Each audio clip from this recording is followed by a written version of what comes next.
Investiture of the Gods, Chapter 75. And we've really zeroed in on Chapter 75. Which describes this pretty catastrophic situation at Sishui Pass. Yeah, the Zhou army, Zhang Ziya's forces, they've been fighting for nearly a year, making progress, and suddenly they just stop. They hit a wall. A major wall. The general they're facing, Yu Hua, he's got something that's proving, well, unbeatable. Totally. Things are so bad, the sources say they've actually hung up the no battle sign. Which is basically admitting defeat, right? Like, please don't attack us, we can't fight. Exactly. It signals a complete halt to the entire campaign. And it all comes down to this one specific, terrifying weapon. So this isn't just about brute force then, it's more like chemical warfare. Or maybe magical warfare. It leans towards that, yeah. The weapon is called the Hua Shu Dao. The blood-transforming blade. Even the name sounds bad. It is. It doesn't just wound someone. The idea is it gets into the blood and, well, transforms it, causes instant death or paralysis. And we see just how effective it is right away, don't we? With Lei Zhenzi. Yes, Lei Zhenzi, the Storm Lord, famous winged general. He goes out to fight Yu Hua. And takes a hit from this blade? He does. But here's the twist, the key mythological detail. He doesn't die on the spot. Why not? Because his wings, his source of power, were formed from two immortal apricots. He's got this non-human element. Ah, okay. So his unique physiology gives him some protections. A tiny bit. But even so, the text is specific. He gets back to camp, silent and shivering. Completely incapacitated, not just wounded, but taken out of action. Right, and that's the strategic threat. This thing doesn't just injure soldiers. Yeah. It instantly sidelines your best commanders. No recovery time. That changes everything. You can't fight a conventional battle if your leaders get knocked out that easily. Absolutely. It forces a total strategic rethink.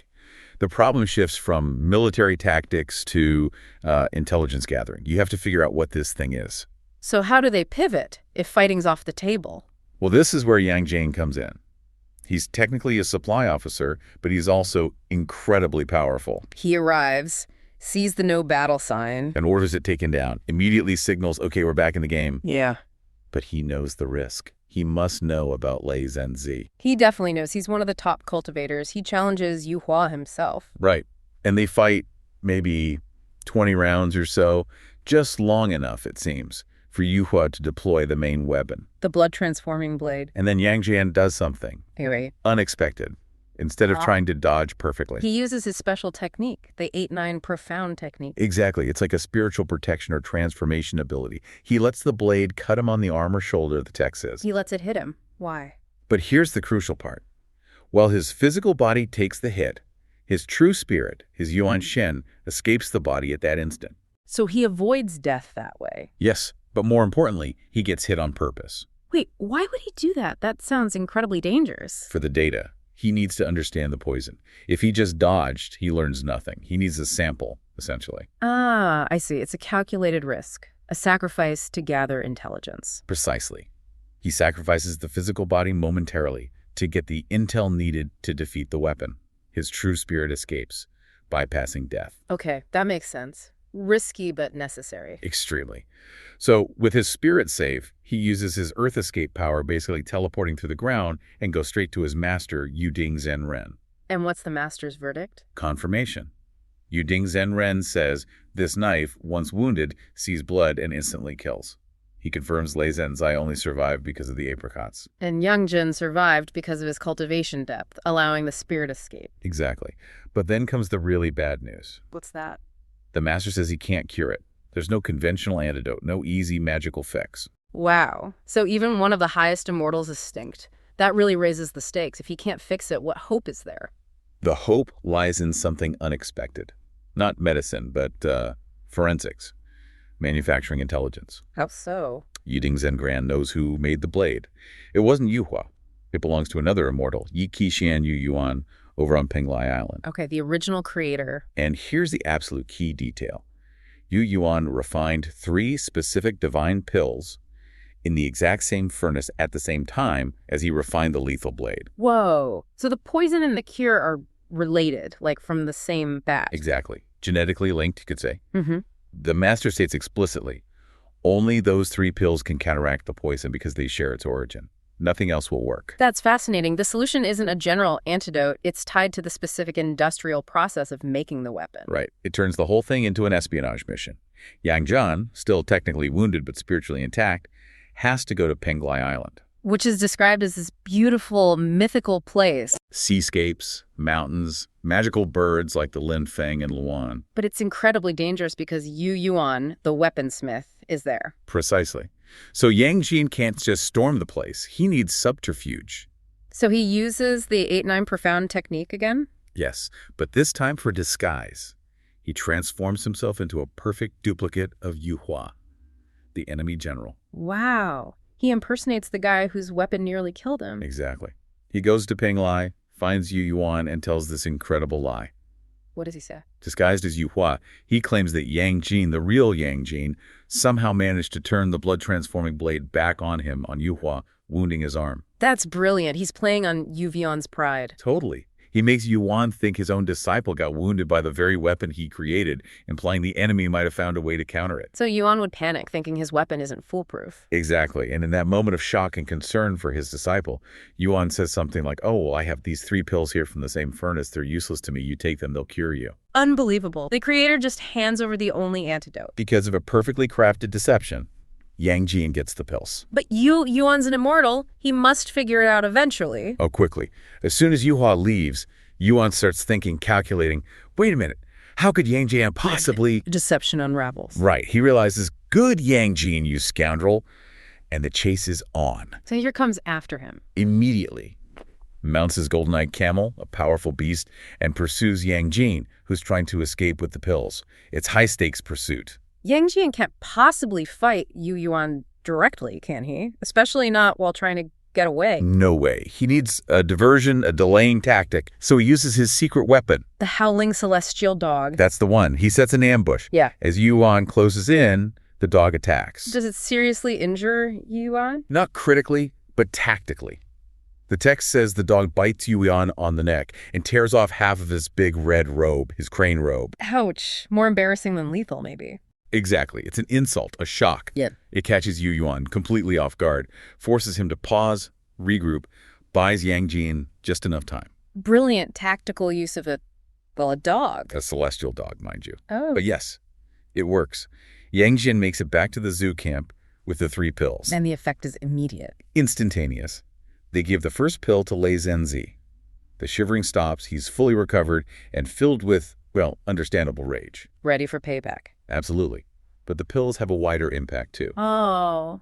What happens with the others? The second pill is dispatched immediately, given to the General Muza to take to Mount Qinyuan. Why there? To cure Neza, another major zoo hero who, it turns out, had also been wounded by Yu Hua's blade in an earlier fight we didn't see directly in this chapter. So this one mission neutralizes the threat across multiple fronts. It wasn't just about Sishui Pass. Precisely. The entire strategic advantage Yu Hua had is just gone. Yeah. Wiped out by those 3 pills. Which sets the stage for the final showdown. Indeed. Yang Jin, now clearly immune, challenges Yu Hua again. And Yu Hua must be baffled. How did they get the cure? He figures it out. The text mentions him realizing it must be a one furnace out situation, meaning the cure came from the same source as the poison. He knows his master must have been tricked or compromised. He knows the game is up. Pretty much. His ultimate weapon is useless. They fight maybe 30 rounds, but Yu Hua's confidence is shattered. And then Lei Zhenzi gets involved. Oh, yes. Fully recovered, absolutely furious, Lei Zhenzi flies out. What does he do? Go straight for Yu Hua. Smart tactics again. Yeah. He uses his goldenrod, but he doesn't hit Yu Hua directly. He smashes Yu Hua's mount, the golden-eyed beast. Takes out his ride, just like the dog did to Yu Hua. Exactly. It knocks Yu Hua off balance, sends him tumbling to the ground. Leaving him vulnerable. Wide open, and Yan Jian moves in and delivers the final blow. End of Yu Hua, end of the blood-transforming blade threat.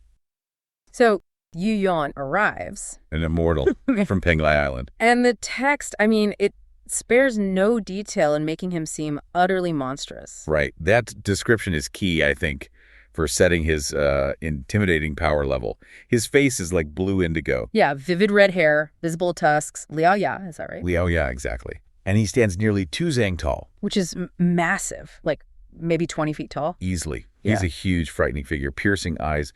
You get the sense he's not there to chat. Definitely not. He's there to deliver a reckoning. And it's deeply personal. Yeah, he's there for revenge, isn't he? Because his disciple, Yu Hua, was killed. That's right. And it happened after the Zhou hero Yang Jian stole one of his life-preserving elixirs. So it really underscores this messy truth about the war, doesn't it? It's not just, King Zhu versus King Wu on some grand scale. No, it's also about settling these very personal debts of violence between individual masters and their disciples. Runs deep. So Yu Yuan challenges the Zhu commander, Jiang Ziya. And what's fascinating is Ziya's initial response. He doesn't immediately jump to magic, which you might expect. Right. He has the god-beating whip. Why not just use it? Well, he actually relies first on cosmic and political justification. It's quite formal. I did find that surprising in the source. Does he think, a legal lecture is actually going to sway this furious immortal? Well, maybe it's about establishing the difference between, say, mortal governance and celestial destiny. Ziya makes this legalistic point. Which is? The Shang dynasty, Cheng Tang, ruled for over 600 years, sure. But King Zhu has lost the mandate of heaven. He's lawless, tyrannical. So the Zhu are just acting as heaven's officials, punishing evil. That's the argument. He even points to Yu Hua's death as proof that trying to twist destiny is, futile. He's basically saying the universe has already judged the Shang. Get out of the way or you'll be judged too. How does Yu Yuan take that? He absolutely dismisses it, calls Ziya's lecture demon talk, confusing the masses. No time for it. And then he attacks. With his main weapon, right. That golden light file. The 1Qi 3 golden light file, yeah. Oh. Jin Guanghua, highly specialized. But Ziya's ready. He uses the apricot yellow flag. The Xinghuang Qi. And this isn't just some banner. It's one of the most powerful protective artifacts in the whole story. What does it do again? The moment he unfurls it, it creates this shimmering, impenetrable defense. 1,000 golden lotuses appear. Wow. Yeah, and they deflect the file instantly. It's like the ultimate magical shield. Okay, so Yuan's attack fails. He's momentarily distracted trying to get his weapon back. And Ziya sees his opening. Now he uses the god-beating whip, the Deshen Bian. Hits him square on the back. Yep. And the impact is so violent, it causes the legendary 3 flavors, true Fire San Mei Zin Huo Tu, erupt right out of him. Ouch. And didn't Li Jing get involved too? He did. Ever the good general, sees an opening while Yu Yuan is reeling from the magic and manages to land a non-magical shot, wounding Yuan's leg. So double blow, magic fire and a physical wound. Exactly. And the immortal, even though he's furious, knows when he's momentarily outmatched. He slaps the head of his mount. His magical mount, we should add. Oh, definitely. And escapes, just rockets away from the battle line. Okay, but remember this. Yuan is wounded, he's enraged, and he's probably focused on just getting away. Which is exactly when he is most vulnerable to an opportunistic fool. And here's where the narrative makes this spectacular, almost, comical shift. It really does. We go from cosmic warfare, divine flags, true fire. Right back down to the mud and the mundane logistics of the Zhu army. Enter Tuxingsun. He's just returned from successfully completing his mission, which was what? Gathering grain. Kui Liang. As basic as it gets. So he shows up right at the perfect moment for ambition to strike. Exactly. Tuxingsun spots the wounded Yu Yuan retreating. Mm-hmm. And what catches his eye? Not the immortal spewing fire? No. It's his magical ride, the golden-eyed 5-cloud camel, the Jinjing Wu Yun Tuo. And the steed is incredible, right? The sources say its legs erupt with Qijin Guang golden light. Yeah, allowing it to travel at immense speed like clouds and mist. It's a celestial flying beast, a proper super vehicle. And what does Tuxingsun, our grain gatherer, think when he sees this priceless, super-fast, magical creature? He instantly reduces it to an administrative utility item. Seriously. No way. His motivation is purely logistical. He literally thinks to himself that having this camel would be exceedingly convenient to BNU for transporting grain. He wants it for faster grain deliveries. Pretty much. He risked his neck, defied his commander, tried to steal from a furious immortal to upgrade his delivery speed. That is, wow, next level, short-sighted logistical dedication. He wants a flying U-Haul. That's the critical insight here, I think. This clash between the epic and the administrative. Ziya's worried about the mandate of heaven. And Tuxingsun's worried about grain schedules. Exactly. His mortal ambition, this desire for a shortcut, it just blinds him completely to the real danger, the lethal nature of the thing he wants and the wrath of its owner. Doesn't his wife try to talk some sense into him, Ding Chenyun? She does. She advises him, maybe ask Jiang Ziya first, get permission. Seems reasonable. But Tuxingsun, he's already got this plan in his head. He dismisses her advice as unnecessary bureaucracy, calls it lip service. Duo ye fan chen shi. He thinks his personal admin needs outweigh military protocol. Oh, so he goes completely rogue, uses his famous earth-traveling skill, the Tuxingsun. Right, he can travel underground. Yep.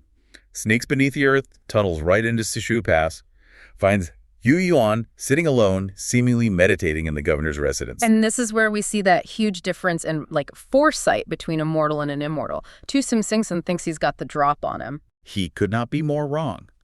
Knowledge really is power among these immortals, even though Yu Yuan is still recovering. One of the god-beating rips, yeah. He uses his powers to calculate. He pinches his fingers to calculate. Kizi Swan, and boom! Instantly foresees Tuxingsun's approach.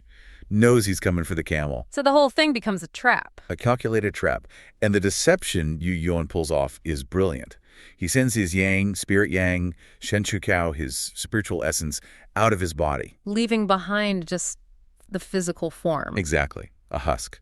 Then he makes the body adopt a sleeping posture and snores loudly, like thunder, it says. To make Tuxingsun think he's knocked out or sedated from the earlier fight. And Tuxingsun, just high on his soon-to-be logistical triumph, falls for it hook, line, and sinker. It's the camel untied, success.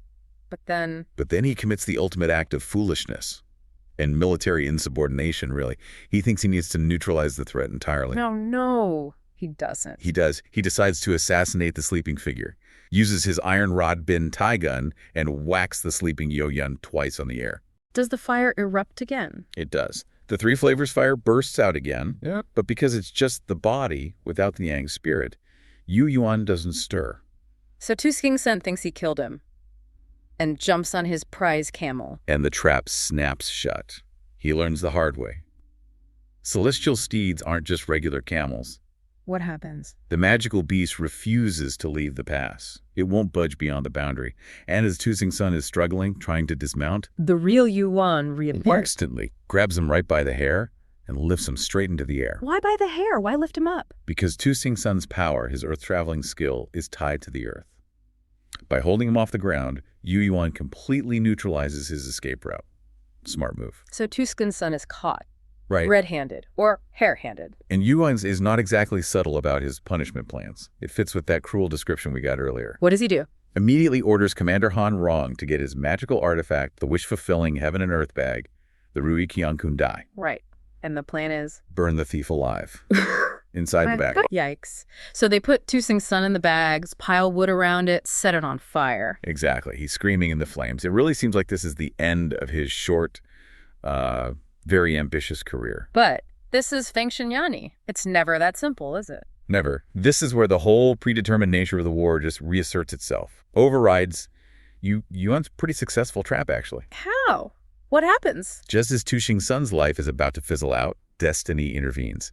His master, Juliusun, his immortal master. gets an urgent, direct order from the ultimate master Shizun Wozi to rescue him, now. So it wasn't Juliusun just sensing trouble, it was a top-down command. That's crucial. It's a celestial mandate.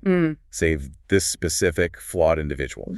So Juliusun rushes to the pass, uses the vertical golden light method, Zongdi Jin Guanfa, for instant travel. Gets there just in time. Creates a sudden, powerful whirlpool Winchuan Wolfeng, and literally snatches Tuxingsun and the wish-fulfilling heaven and earth bag right out of the fire. Wow, so Yuan is foiled, not by Tuxingsun being clever, but just by fate, predetermination. The mortal realm has to bend to the needs of the celestial narrative, basically. Okay, so Tuxingsun is saved. Juliusun brings the probably quite scorched Tuxingsun back to the zoo camp. How does Zia react? Oh, Zia is absolutely livid. We snap right back to the mortal burden of command. He knows he has to maintain order in this chaotic mix of mortals and immortals. What does he say? He condemns Tuxingsun, violating commander's orders, committing a shameful act against the state. That's the phrase he used. Ruglosishi. Shameful act against the state. That sounds serious. More than just theft. Exactly. It signals this crime brings dishonor, instability to the whole war effort. So Zia, acting as the military commander, demands immediate execution, calls for the executioner. Even though Tuxingsun is an immortal ally with useful skills. For Zia, in that moment, upholding mortal discipline, the law of the army, is non-negotiable. He has to make an example. Juliusun is there, his master. Right. And once again, celestial bond kind of trump mortal justice. Oh. Juliuson pleads for clemency. Successful. What grounds? He argues, look, okay, Tuxingsun deserves death, absolutely. But they should let him atone for his crime through service. Daisuligong. Meaning, the Zhou army needs his earth-traveling skill. He's useful. And Juliusun basically promises to keep him on a very short leash from now on. And Zia agrees. He agrees. Reluctantly, you feel. It shows the burden of his command. He has to follow military law, but he also has to face the pragmatic reality. They can't afford to lose unique assets like Tuxingsun, especially when a powerful master vouches for him. So Tuxingsun gets saved twice. Once from the fire by his master's magic. And once from the executioner's axe by his master's influence. Both times by forces completely outside his own control. Okay, so let's unpack that confrontation. And Yu Yuan shows up demanding one person, Juliuson. He's furious. It starts pretty intense. Oh, yeah. Yu Yuan comes in hot, really confident in his cultivation and power. But Jiang Zia, right off the bat, basically tells him he's playing a losing game. He lays down that theme of fate immediately. He does. Zia says Yu Yuan is unaware of the mandate of heaven. He essentially says, look, if you've got divine blessing, you're safe. If not, well, even a small ditch can be your grave. It's quite the warning. A huge foreshadowing moment. But Yu Yuan, he's not hearing it. Not at all. He calls Zia a clever-tongued villain, dismisses the warning entirely. He just charges forward on his mount, the five-cloud camel. Pure aggression. And how does that work out for him? Not well. The fight is incredibly short. They clash, but Juliusun is ready. He uses the immortal binding rope. The Kundali... Oh, wait, no, Kunxian Shen, the immortal binding rope. Exactly, the Kunxian Sheng. One command and zip, Yu Yuan is bound up tight, midair even. It completely neutralizes him. So, end of round one. Yu Yuan captured. But as you said, the problem isn't catching him. It's what comes next. Execution time. Right. And this is where you really see why this guy is such a problem.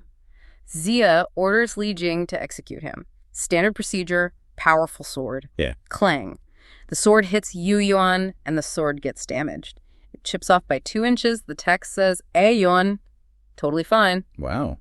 Okay, so normal weapons are out. That's significant. Why even try that, though? Did they not suspect he was immortal? Oh, they knew he was powerful, but maybe not that invulnerable. Plus, it's a good way to show everyone watching, this isn't just some regular enemy. This is serious immortal business. Makes sense. So, attempt number 2. They bring out Wei Hu with the Demon Quelling Club, the Jiang Mo Chu. This thing is meant for spirits, demons, heavy-duty magical weapon. And hitting Yu Yuan with that. Produces smoke and fire, like a weird chemical reaction. And again, no damage to Yu Yuan himself. He's basically shrugging it off. He must be feeling pretty smug at this point, even tied up. He literally sings a song. While bound, he boasts about his training at Bayou Palace, how his body was forged in immortal fire. Forged in mortal fire. Okay, so that's why nothing works. He's fundamentally different. Exactly. His cultivation has altered his very being. Metal, blunt force, even basic spiritual weapons. They just don't affect him in the same way. So Zia and Juliusun are stuck.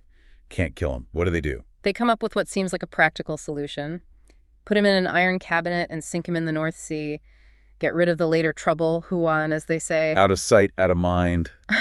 But there's a flaw in that plan, isn't there? Something elemental. A huge one. They put him, this being tied to complex energies, into an iron box. It's metal jinn and drop it into the seawater, Shui. And the 5 elements theory says metal feeds water. Or is it the other way around? Metal and water nourish each other, jin, shui, shangshang. It's a generative relationship. So instead of containing him... They basically gave him a power-up environment. Pretty much. It ironically helps him. He uses the water escape technique, Ji Shui Dan, and boom, he's out of the box. That is incredibly ironic. So he escapes, still dragging the immortal binding rope, and heads back home. Straight back to Bayou Palace, specifically the purple Ganoderma cliff, and you can only imagine the scene when he arrives. Yeah, what does he look like after being drowned in a box? Well, sources say he's a mess. Blue face, red hair, huge tusks showing King Mian Hongfa, Jukuliaya. He looks monstrous, utterly humiliated. And seeing him like that must have caused quite a stir. Absolutely. It fuels the sectarian fire. His superior, Jinling Shengmu, sees him, and she's furious. This isn't just about Yu Yu anymore. She sees it as the Chanjiao deliberately humiliating our sect, Qi Wu Jiao Taishan. So it escalates right up the chain. All the way to the top. Tumting Jiaozu, the ultimate master of the Jijiao, gets involved. He casually removes the immortal binding rope with just a talisman, a Fu Yin, shows the power gap. Definitely. And then he decides to rearm Yu Yun. He does. He gives him a new toy, the heart-piercing lock, Chuanshin Suo, a seriously dangerous artifact. Okay, round 2. New weapon. He must be feeling confident now. Super confident. But here's the crucial part. Tongshin Jiaozu gives him a very specific, very strict order with the weapon. He says, go capture Juliusen, but do not harm him. Bodzuni Shang Ta. Wait, why? Give him a weapon called the heart-piercing lock and tell him not to hurt the guy. It's that destiny thing again, you know? Tongshin Jiaozu might want to help his disciples save face, maybe score a point against the other sect, but he knows about the investiture list. He knows killing Juliusen is off limits according to the mandate of heaven. It's a leash. A warning. A warning Yu Yuan probably ignores in his thirst for revenge. Well, he certainly charges back, full of confidence, uses the Earth Escape, Jitudun, zips right over to Sishui Pass, ready for round 2. And Juliusen, is he surprised? Not at all. He figures Yu Yuan wouldn't come back empty-handed. He suspects a new wondrous treasure, Akibo, from the big boss. So he tells Zia, let's stall him again. Let me handle this. He knows Yu Yuan's playbook. He does. And unbelievably, history repeats itself. You're kidding. He gets caught the same way. Again. Exactly the same way. Yeah. Yu Yuan is all focused on Zia, trying to use his fancy new heart-piercing lock, and Juliusen, secretly, uses the immortal binding rope again. But Tifeng and Zongxia show. Oh, come on. That's almost embarrassing. It highlights his fatal flaw, blindness. The text even gives us that poetic line, the cicada senses the autumn wind before it stirs, unaware of the messenger of death. He walked right back into the same trap because revenge blinded him. So he's captured again, bound again, and they still can't kill him with normal means, and they know the ocean trick won't work. What now? Just when they're stuck, suddenly a new player arrives on the scene, Lu Ya Taoist. Lu Ya. Okay, things are about to get serious. How does Yu Yuan react? He's terrified instantly. He knows this is it. Lu Ya isn't there to fight. He's there to, well, administrate. Administrate. Lu Ya just states the facts.